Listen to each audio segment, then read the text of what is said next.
नमस्कार दोस्तों, इस लाइव में आपका स्वागत है। बुक माई शो जैसे प्लेटफॉर्म पर ये आरोप लगते हैं कि लाखों की रेटिंग्स का हेरफेर वहां पर चल रहा है, किया गया है, कर दिया जाता है। और ये बात मैं नहीं कह रहा हूं, ये बात जो द गर्लफ्रेंड फिल्म थी रश्मिका मंदाना की, उसके प्रोड्यूसर ने कही है। अब जब वो बात कहीं ना कहीं उसमें कुछ तो दम होगा, बगैर आग के धुआं नहीं उठता है। और अगर धुआं नहीं उठता तो फिर विशाल भारद्वाज जो है अपनी फिल्म की रेटिंग और रिव्यू बुक माई शो पर क्यों बंद कराते। इसका ये मतलब है कि अगर आप एक पल ये भी मान लें कि इसमें सच्चाई नहीं है और इसमें बुक माई शो का हाथ नहीं है, मगर वो प्लेग्राउंड तो बनी गया है, लोग उसका इस्तेमाल कर रहे हैं, ये बात तो उससे साबित होती है। और वो बुक माई शो है, बुक माई शो है जो इस मामले में कुछ नहीं कर पा रहा है, क्योंकि वो तो ऑनलाइन है, वहां पर सारी चीजें। तो एक उसको यहाँ पर आप थोड़ा सा बेनिफिट ऑफ डाउट दे सकते हैं, लेकिन लोग नहीं दे रहे हैं, वहां पे आते हैं। तो जब विशाल भारद्वाज ने इस फिल्म की रेटिंग और रिव्यू बंद करा दिए हैं, तो उसके बाद फिल्म उन्हें उनका मतलब जिस तरह से पहले 2-3 दिन में फ्लक्चुएशन दिख रहा था, वो फ्लक्चुएशन थोड़ा सा कहीं कम हो गया। मतलब जिन्हें जाना है वो जा रहे हैं। अब ये अलग बात है कि फिल्म जिस बजट में बनी है उतना बजट निकाल ले जाते जाते, ये भी बड़ी बात होगी, क्योंकि फिल्म को बड़े मिक्स किस्म के रिव्यू मिले थे। अब मिक्स रिव्यू कहाँ होते हैं? एक तो होते हैं मीडिया में, तो मीडिया के रिएक्शन पता चल ही जाते हैं, यूट्यूब में होते हैं। लेकिन बहुत सारे मिक्स रिएक्शन आजकल जो ऑनलाइन प्लेटफॉर्म्स पर होते हैं, बुक माई शो जैसे और IMDb जैसे। तो ये मामला क्या है? ये जो रिव्यू बॉम्बिंग होती है कि एक साथ बहुत सारे अच्छे रिव्यू, तो जब एक साथ बहुत अच्छे रिव्यू पढ़ते हैं तो एक साथ बहुत सारे खराब रिव्यू भी पढ़ते हैं। मतलब बॉम्बिंग दोनों तरह की होती है। और ये जो बॉम्बिंग है, ये फिल्म मेकर्स के लिए या बॉलीवुड के लिए जो है बड़ी परेशान करने वाली बात है कि एक साथ बहुत अच्छे रिव्यू आ गए तो भी आदमी संदेह करता है, देखने वाला, कि सब बढ़िया ही बढ़िया कह रहे हैं। एक एग्जाम्पल यहाँ पर ले लेता हूँ। एक फिल्म के बारे में आपने देखी नहीं होगी तो सुना जरूर होगा, लास्ट फ्राइडे रिलीज हुई, शतक संघ के 100 वर्ष। ये फिल्म रिलीज हुई है, जो RSS के 100 साल पूरे हुए हैं उस पर ये फिल्म बनी है। अब इस वक्त जब मैं इसको देख रहा हूं तो इस फिल्म की रेटिंग 9 आउट ऑफ 10 है। मतलब 10 में से 9 नंबर दिए हुए लोगों ने। 460 यहाँ पर जो है वोट, 460 प्लस वोट पड़े, लाखों में नहीं, हजारों में नहीं है, पर हम सिर्फ एक उदाहरण के रूप में ले रहे हैं कि कैसे काम होता है। तो 460 से ज्यादा यहाँ पर वोट पड़े हैं और 10 में से 9 नंबर दिया जा रहा है, एवरेज है ये। और मैं जितने यूजर देख रहा हूं यहाँ नीचे, कोई लिख रहा है इंस्पायरिंग, कोई लिख रहा है वेल मेड, कोई लिख रहा है ऑसम स्टोरी, किसी ने 10 में से 10 दिए हैं। मतलब 10 में से 10 की तो भरमार है।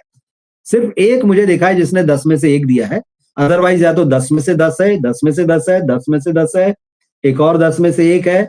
मतलब या तो 10 में से 10 ही है या 10 में से 1 है। ये जो 10 में से 10 है, ये बॉम्बिंग है, ये रिव्यू बॉम्बिंग है। अब इसी 10 में से 10 के कारण ये जो ऊपर आपको दिख रहा है कि 10 में से 9 का एवरेज। अब इस तरह से अगर आप सारी चीजें हटा दें, अगर आप RSS को नहीं जानते हैं, आप इस फिल्म को नहीं जानते हैं, आप एक न्यूट्रल दर्शक हैं और आप ये देख रहे हैं कि यार मैं बुक माई शो पे देखता हूं कौन सी फिल्म बहुत बेहतरीन है, किसको बढ़िया रेटिंग मिली है, मैं उसी का टिकट बुक करा लेता हूं। तो भाई साहब, सबसे बढ़िया रेटिंग इसी फिल्म की है आज के समय में जो दिख रही है अभी, 10 में से 9। तो अगर एक न्यूट्रल दर्शक है, उसकी पहले से कोई राय नहीं है, तो वो बुक माई शो की इस रेटिंग को सच मानेगा और शतक संघ के 100 साल इसका टिकट बुक करा के देखने जाएगा। अब उसका एक्सपीरियंस क्या होगा ये वो अपने को बाद में बताएगा। अब वो बताएगा कि नहीं बताएगा। बहुत सारे लोग हैं, जैसे यहाँ पर अकाउंट है तो कई लोग रिव्यू लिखते भी हैं, कई लोग नहीं भी लिखते हैं, तो वो इससे इन्फ्लुएंस होगा। अब होता क्या है, जो आरोप लगे मैं उस पर आता हूं। जो गर्लफ्रेंड के प्रोड्यूसर धीरज मोगिलिनेनी ने जो कहा है वो मैं आपको बताता हूँ। ये खबर जो थी पिछले दिनों छपी थी और उन्होंने बड़े गंभीर आरोप लगाए थे बुक माई शो पर। विशाल भारद्वाज ने सीधा उस तरह से कुछ नहीं कहा, लेकिन उन्होंने सीधे कोर्ट में जाकर कहा कि भाई यहाँ पर मेरी फिल्म की रेटिंग और रिव्यू नहीं होगी, और उसको ब्लॉक करा दिया। अब धीरज ने जो कहा वो सुनने लायक बात है। रश्मिका मंदाना की फिल्म द गर्लफ्रेंड, ये फिल्म पिछले साल आई और नहीं चली। अब रश्मिका 26 तारीख को शादी करने जा रही, तो आजकल सुर्खियों में है वो। लेकिन हम यहाँ उनकी फिल्म की बात करते हैं जो नहीं चली। डब होके आई थी तब, वहां भी नहीं चली। तो बुक माई शो के बारे में धीरज ने बात की एक यूट्यूब चैनल पर, और उन्होंने ये कहा कि बुक माई शो बिल्कुल भी ऑर्गेनिक नहीं है। अब आप सोचिए, ऑर्गेनिक हम मानते हैं कि न्यूट्रल है, किसी जो है वहां पर वो सच है, इधर उधर से किसी तरह की फीडिंग नहीं है उसमें। तो उन्होंने कहा कि ratings displayed on Book My Show are not organic at all, जबकि हम बहुत भरोसा करते हैं। According to him, a large portion of the high ratings seen on the app are generated by Book My Show's own paid agents rather than genuine movie goers. अब आप समझ रहे हैं, 10 में से 10 नंबर मिल रहे हैं। तो ये 10 में से 10 नंबर उनका कहना है कि जो ऐप होता है, एक बड़ा पोर्शन जो होता है उसमें बुक माई शो के अपने पेड एजेंट्स हैं, और वो पेड एजेंट जो है खुद इस फिल्म का है तो रिव्यू करते हैं या उसको रेटिंग देते हैं। फिर वो आगे कहते हैं, he claimed that representatives linked to the platform approach producers with packages that guarantee inflated ratings. अब ये यहां से धंधा शुरू हो गया, ये बिजनेस शुरू हो गया। ये जो प्लेटफॉर्म है उसके एजेंट्स वो प्रोड्यूसर के पास जाते हैं और उसको कहते हैं कि भाई आप पैसा दो, हम आपकी फिल्म की रेटिंग्स जो है बढ़ा देंगे, बढ़ी हुई दिखेगी। For instance he alleged that a package offering around 2 lakh ratings with an average score close to 9 out of 10 cost approximately 5 lakhs. 5 lakh रुपए दो, आपके पेज पर जो है 2 लाख रेटिंग नजर आएगी, 2 लाख लोगों ने वोट किया या रेट किया ये नजर आएगा, और आपकी रेटिंग, आपका जो रेटिंग स्कोर होगा वो 9 होगा, 10 में से 9। ये बहुत गंभीर आरोप है जो धीरज ने लगाया। अब लेकिन ये तस्वीर का सिर्फ एक ही रुख है, आप ये मत समझिए कि यहाँ पे बात खत्म हो गई। उन्होंने कहा कि भाई प्रोड्यूसर बुक माई शो के लोग आए और उन्होंने प्रोड्यूसर से कहा कि आप पैसा दे दो, ठीक वैसे ही, मतलब जैसे कि रिव्यूज मीडिया में हम देखते हैं, सौदे हो जाते हैं कि भाई आप इतना दे दो तो आपकी फिल्म को इतना स्टार दे देंगे, आपकी फिल्म के बारे में ये अच्छी अच्छी बातें लिख देंगे, एक्टर को बढ़िया बता देंगे, डायरेक्टर को बढ़िया बता देंगे, प्रोडक्शन को हाई लेवल का बता देंगे। तो ये उसी तरह का मामला है कि आप 5 लाख रुपए दे दो तो आपको 10 में से 9 नंबर मिलेंगे एवरेज, और 2 लाख वोट। अब 2 लाख वोट अगर कहीं होंगे किसी फिल्म पर तो एक आम दर्शक जो है वो तो भरोसा करेगा ही कि यार 2 लाख लोग बोल रहे हैं इस फिल्म को कि ये बहुत शानदार है, तो वो जाएगा, वो टिकट बुक कराएगा। तो इससे किसका फायदा होगा? इससे सबका फायदा होगा, बुक माई शो का भी फायदा होगा, फिल्म के प्रोड्यूसर का भी फायदा होगा, घाटे में सिर्फ वो बुक कराने वाला रहेगा। मगर ये तस्वीर का एक रुख है। अब दूसरा रुख बहुत इंटरेस्टिंग है, उसको ध्यान से सुनिए। अब बात जो उन्होंने कही वो आगे कह रहे हैं कि इसके बाद जो वो आरोप लगा रहे हैं वो और ज्यादा डिस्टर्ब करने वाला है। अभी तो पैसे लेके आपने खेल कर दिया तो ठीक है, इसके बाद जो होता है वो बहुत कमाल का है। Dhiraj claimed that this artificially boosted rating last only for about 2 days। सिर्फ 2 दिन का खेल है ये। आपको जो आपने पैसा दिया, आपकी रेटिंग जो है सीधे बढ़ के आसमान छूने लगेगी। आप खुश हो जाएंगे प्रोड्यूसर कि यार बहुत बढ़िया है, कमाल हो गया, मेरी फिल्म को 10 में से 9 चल रहा है और 2 लाख रेटिंग वहां पर पड़ गई है। ये 2 दिन की खुशी रहेगी। इसके बाद क्या होगा? After that the same agencies allegedly ensure that the films rating drops sharply. वही एजेंसी जो है जो ये काम कर रही कि आपकी रेटिंग ऊंची करा दे, 2 दिन बाद जब पैसा पहुंच गया, 2 दिन बाद धड़ाम से फिर इतनी वहां पे नेगेटिव आपको रेटिंग मिलना शुरू हो जाएगी। वही एजेंसी कराएगी कि आपका एवरेज रेटिंग जो एकदम आसमान से जमीन पर आता हुआ दिखाई देगा। तो फिर ब्लड प्रेशर बढ़ना स्वाभाविक है, इधर रेटिंग नीचे आएगी, उधर ब्लड प्रेशर बढ़ेगा प्रोड्यूसर का, तो बहुत तेजी से डाउन होगी। अब producers are then contacted again and told that negative audience feedback is pulling. वो प्रोड्यूसर से कहेगी कि अरे भाई साहब ये क्या हो रहा है, देखिए। वो फिर का करा खुद ही रहे हैं, मोगिली नहीं बता रहे हैं, नहीं जानता वो बता रहा है। तो पास वो कहेंगे देखो रेटिंग्स तो एकदम जो 9 चल रही थी पता चला 4 आ गई, में लाखों में कराया है और एकदम शार्प तरीके से नीचे गिर रही हैं। अब क्या करे प्रोड्यूसर, क्योंकि ब्लड प्रेशर तो बढ़ रहा है।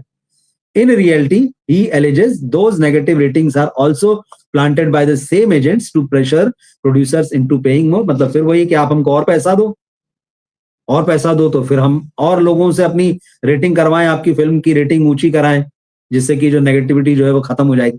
ये जो बॉलीवुड बार बार बोलता है ना, नेगेटिविटी फैल रही, ये सारे शब्द यहां से आए, ये पहले नहीं थे। ट्रोलिंग हो रही, नेगेटिविटी फैल रही, वो ये पैसे का खेल है। अब जब फिर से पैसा मांगा, फिर according to Dheeraj maintaining a high rating on Book My Show becomes a daily expense. अब एक बार जो इस लालच में फंसा कि रेटिंग ऊंची करा ले, झूठ बोल के पैसा देके, 2 दिन की खुशी है, उसके बाद वो इस चक्कर में फंस जाता है। अब उसको डेली मेंटेनेंस, मतलब रोज पैसा खर्चा करना पड़ेगा कि भाई आपकी रेटिंग जिससे कि ऊंची रहे, तो ये डेली एक्सपेंस बन जाता है उसके लिए। Producers are allegedly forced to shell out rupees 2 to 3 lakh per day just to keep the score around 9। मतलब शुरू में उसने जो 5 लाख रुपए दिए थे कि भाई चलो मुझे 2 लाख रेटिंग मिल जाएगी और 10 में से 9 नंबर मिलेंगे, अब उसको हर रोज 2 से 3 लाख रुपए खर्च करना पड़ते हैं जिससे कि उसकी रेटिंग स्कोर जो रहे वो 9 के आसपास रहे।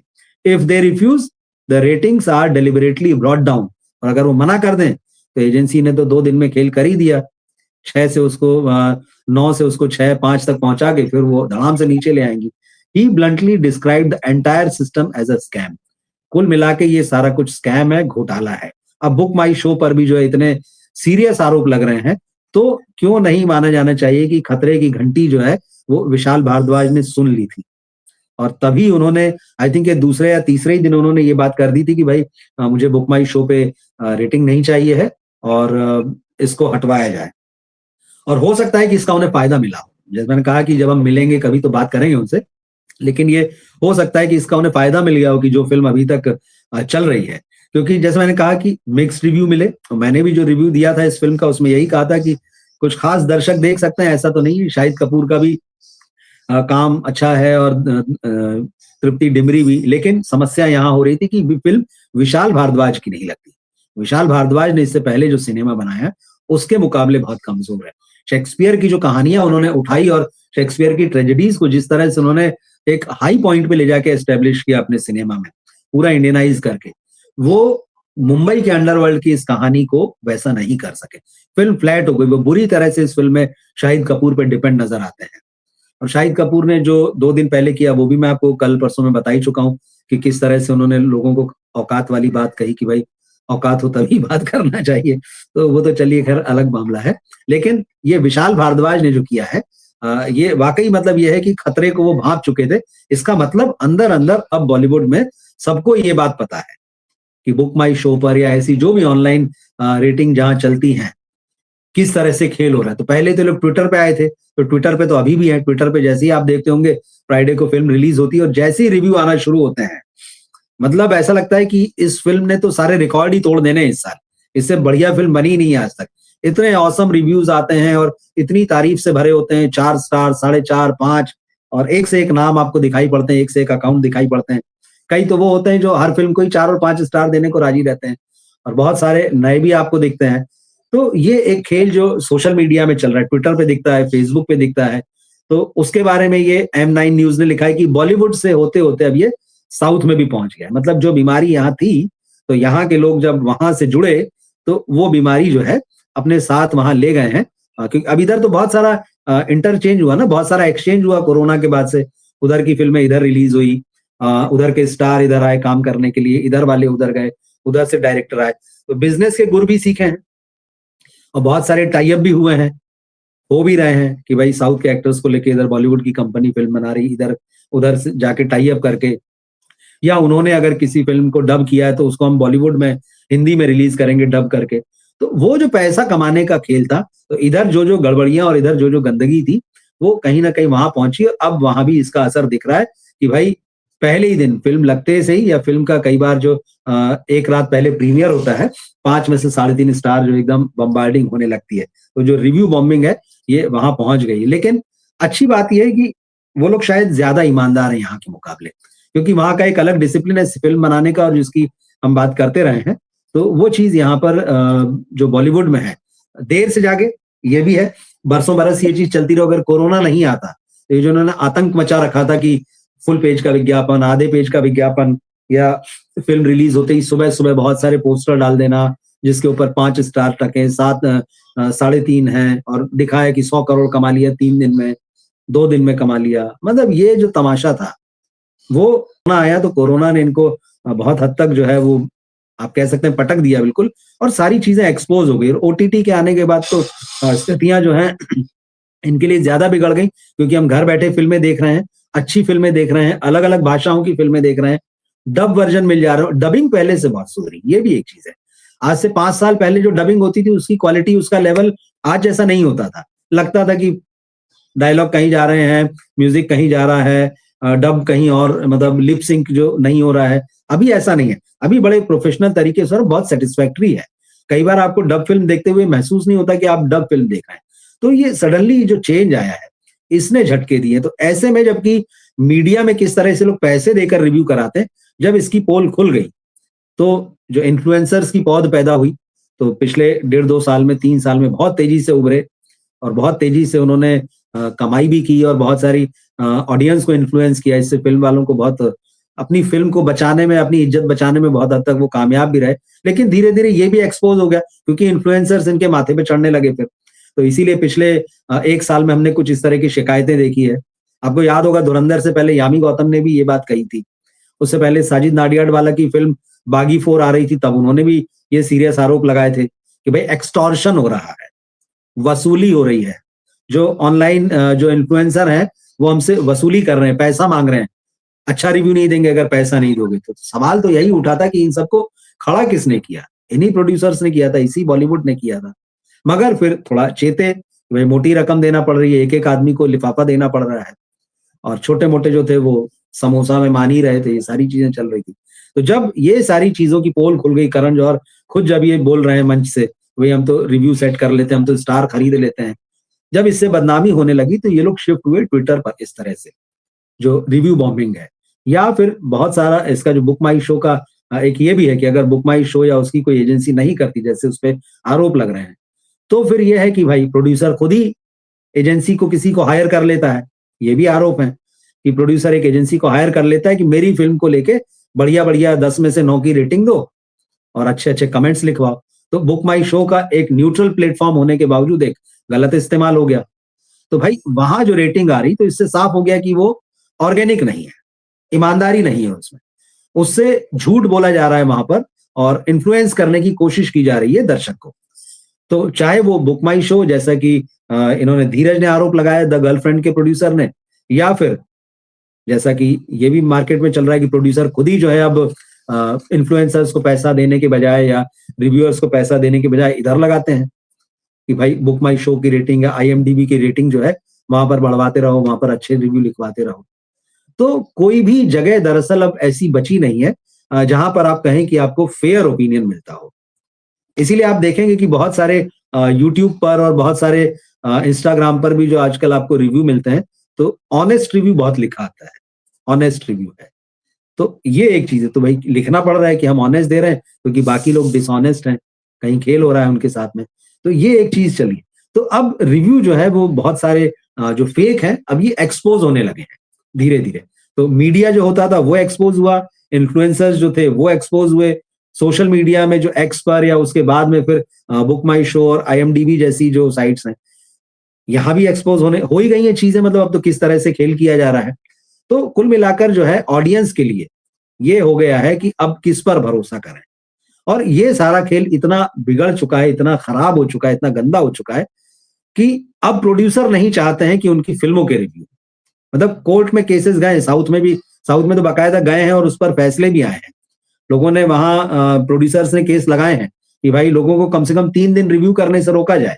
लेकिन कोर्ट ने मना कर दिया कि भाई ये तो जो आदमी, अगर आप रिव्यू की बात कर रहे हैं तो जो आदमी पैसा लगा रहा है, देख रहा है, तो वो अपनी राय 3 दिन क्यों ना कहे? वो देखेगा तो बात लिखेगा।